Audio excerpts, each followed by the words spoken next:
Hello, drawing students, and welcome to week 5. I hope you are all well and you're safe and you're healthy. Um, just want to say that I'm really looking forward to the line art for the midterm.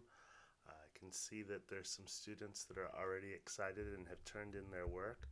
I will go ahead and give some feedback and some grades today for that, and for folks that are still working on it, expect a grade and feedback after Thursday when it's due.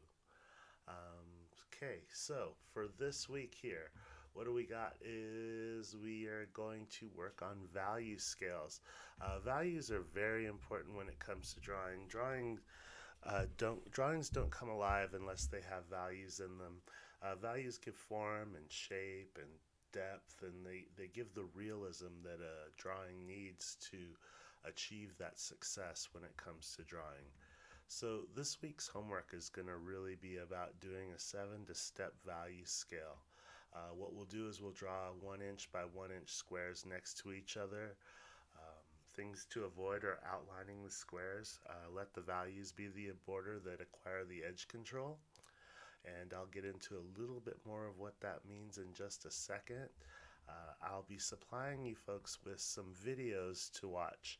I'm going to suggest that you watch all of these videos. They all have pertinent information that's important to learning values and will help you get a strong grade and a strong midterm. Okay, so the first video that you should watch. So this guy here with the hood and the coat, I forget his name, but he does a really good explanation on the different grades and pencil values. So he even goes on to explain how you don't really actually need all of these, but the ones that we are going to need for this class are HB, 2B, 4B, and 6B for sure. So watch this video. He's going to explain the difference between the hardness and the softness, why there's a letter B on some of these and there's a letter H on some, and why there's an H and a B together. So he'll explain all of those things. The next video that you're going to want to watch is this lady. She does a really great job of explaining a value scale and how to draw it. She does a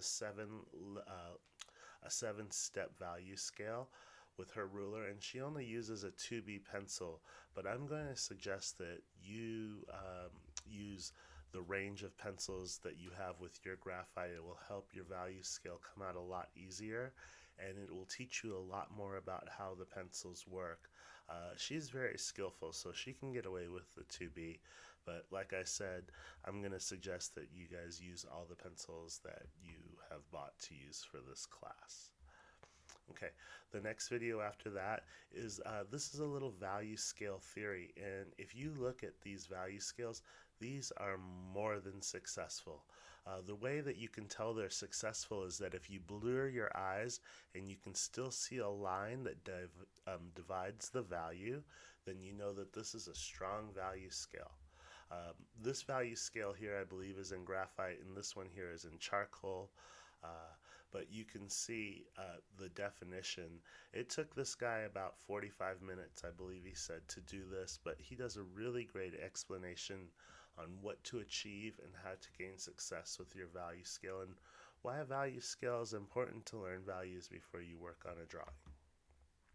Okay, this page here is going to go further into explaining the theory, or why this is one of the elements in art. Let's see here.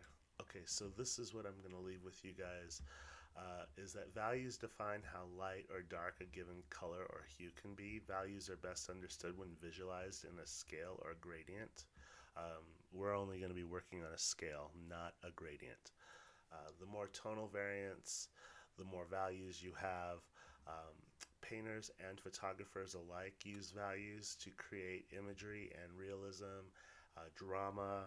Um, you, you know, like I'm not sure if you guys know this, but the reason why a lot of movies were made in black and white was so that it would give the movie a certain sense of seriousness. And Hollywood didn't start experimenting with color until they were doing more fun movies or movies with comedy. So that's all related when it comes to art. It does the same thing. Like when you're doing a dramatic piece, you might want to do something that's more value or more of a chiaroscuro that's more dark. But anyway, I don't want to get off on a tangent here. This is a really great article on this link here. This video is really awesome. It's only 3 minutes long, and there's some great photos showing values with contrasts and styles. And this is actually a really great link. So I'm going to suggest that you guys watch this link here. Okay, so week five's homework is just to post a 7 to 10 step value scale, not a gradation, value scale. Draw a 1 inch by 1 inch squares next to each other, and please avoid the outlines. You will be marked down for the outlines. Let the values of the tone create the border for your edge. Okay, so I think that is about it. If anyone needs anything, I'll be more than available. I'm really getting excited about this midterm. I'm looking forward to seeing how the work comes out. If you guys have any questions, or message me through Canvas or send me an email, and I will get back to you as soon as I can. Of course, during class time, I'll be readily available. And I just want to say I hope you guys have a great week, and I will talk to you soon. Bye bye.